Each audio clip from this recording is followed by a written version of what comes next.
আজকে আমি কুড়মুড়ে ঢেঁড়স ফ্রাই করে দেখাবো। পারিবারিক আড্ডা এরকম ঢেঁড়স ফ্রাই যদি থাকে তাহলে একদম জমে যাবে। তো এই জন্য আমি কিছু ঢেঁড়স নিয়ে নেব, কেটে নিয়েছি এরকম সাইজ করে।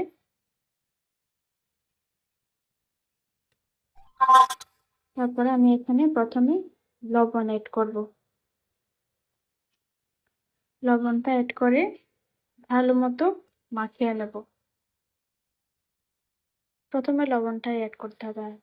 তারপরে আমি এখানে বেকিং পাউডার দেব। তারপরে দেব কর্নফ্লাওয়ার। এখানে কর্নফ্লাওয়ারটা হচ্ছে কি ভুট্টার কর্নফ্লাওয়ার আমি দিয়েছি। এবারে দেব আমি বেসন। বেসনটা 3 চামচ মতো আমি এখানে অ্যাড করেছি। এ পর্যায়ে অল্প অল্প করে পানি দিয়ে দিয়ে আমি এটা সুন্দর মতো করে মেখে নেব।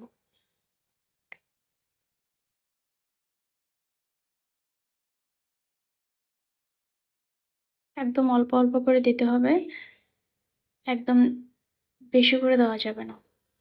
অল্প অল্প করে পানি অ্যাড করে করে এটা ভালোভাবে মেখে নিতে হবে।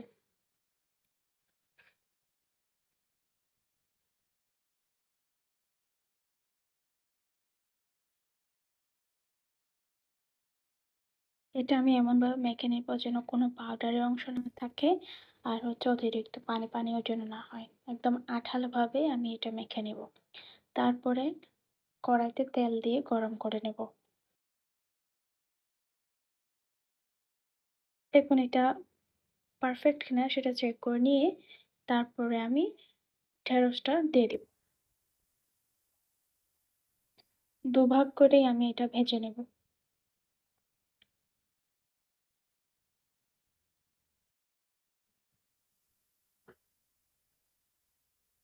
এটা নিচ দিয়ে যখন একটু ব্রাউন কালার হয়ে আসবে তখন আমি উল্টে দেব। নাড়িয়ে চাড়িয়ে একটু ছেড়ে ছেড়ে দিয়ে এটা সুন্দর মতো ভেজে নিতে হবে। এরকম কালার হয়ে আসলে আপনারা তুলে নিতে পারবেন।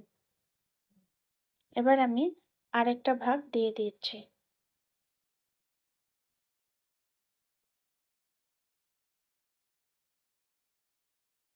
সুন্দর মতো দিয়ে এটা ঠিক আগের মতো নিচে একটু ব্রাউন কালার হয়ে আসলে আমি এটা আবার নেড়ে চেড়ে দেব। উল্টে পাল্টে একটু ছাড়িয়ে দিয়ে দিয়ে এটা সুন্দর মতো ভেজে তুলে নেব।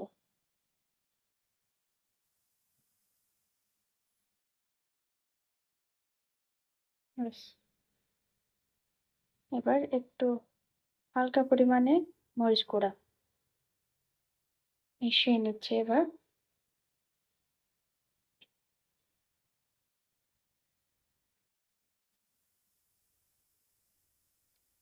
এটা এতটা ক্রাঞ্চি হয়েছে, উপরে ক্রাঞ্চি ভিতরে সফট। আপনারাও পারিবারিক আড্ডায় এই রেসিপিটা বানিয়ে অবশ্যই ট্রাই করবেন। আর ভালো লাগলে লাইক, শেয়ার এবং সাবস্ক্রাইব করে নোটিফিকেশন বেল অন করে পাশে থাকবেন। ধন্যবাদ।